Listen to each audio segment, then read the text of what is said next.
Messerschmitt Bf.109 is the most massive fighter in history.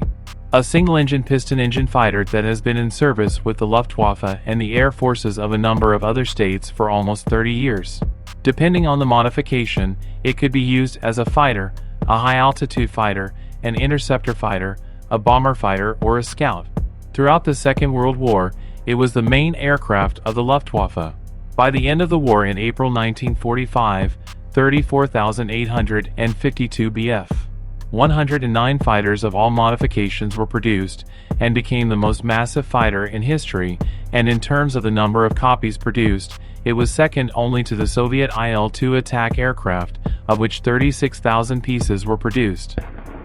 Designed by Willy Messerschmitt and his chief designer Walter Redhell, the fighter actually became the most advanced in its class at the time of its birth.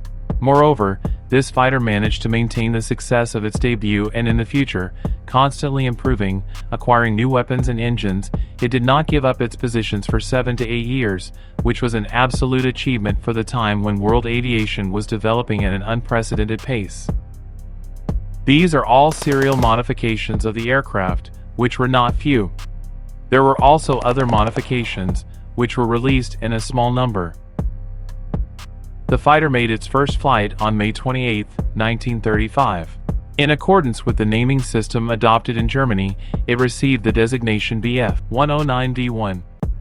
In August 1936, it was first demonstrated to the general public during the opening ceremony of the Summer Olympic Games in Berlin. The first industrial version was named Messerschmitt Bf.109B Bruno. German pilots took part in the Spanish Civil War of 1936 to 1939 on this model. There in Spain, the USSR got the first plane to study. Even by the summer of 1940, 5 years after its first flight, the Bf.109 was still superior to all Allied fighters opposing it, with the possible exception of only its main enemy at that time, the English Spitfire. The first industrial version of the fighter was named Messerschmitt Bf.109B Bruno with a maximum speed of 463 km per hour. The production of this aircraft began in February 1937 at the plant in Augsburg.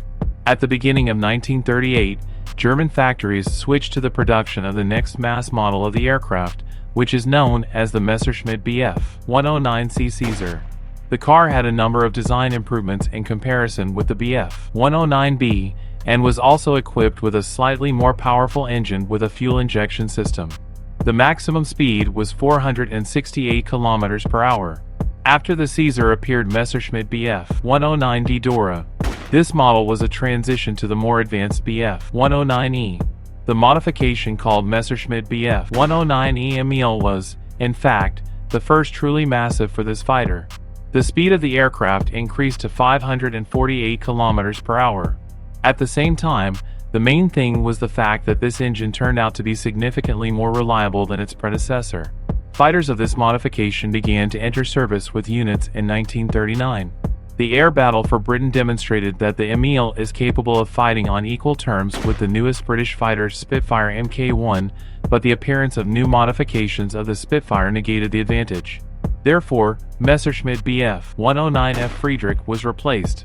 He began to enter the units in the spring of 1941, and by the middle of the year up to 2/3 of the Luftwaffe fighter units were armed with this model. The speed of the fighter increased to 610 km per hour. The next modification, which became the most popular, was the Messerschmitt Bf.109G Gustav. The maximum speed has increased to 650 km per hour. The new fighter began to enter the Army in May 1942. It was at this moment that the fighter reached its ceiling in technological development and, in an ideal situation, had to give way to other more advanced models.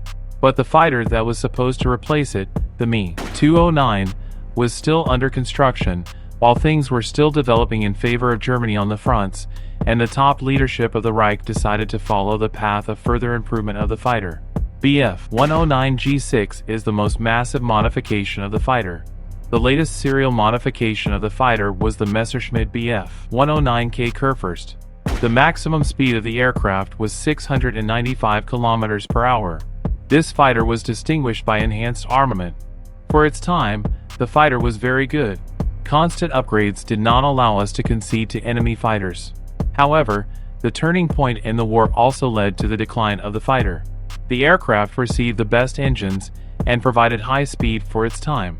Also, do not forget that there were well-trained pilots in the Luftwaffe. The number of aces in Germany and their performance was at a high level. After a long training, Germany produced excellent pilots. A good plane and excellent pilots are Germany's success in the sky. Over time, both other designers in Germany itself and the Allies developed their best aircraft. As a result, the Bf.109 was already losing its superiority by the end of the war. In addition, if the number of planes can be replenished, then there are no high-class pilots.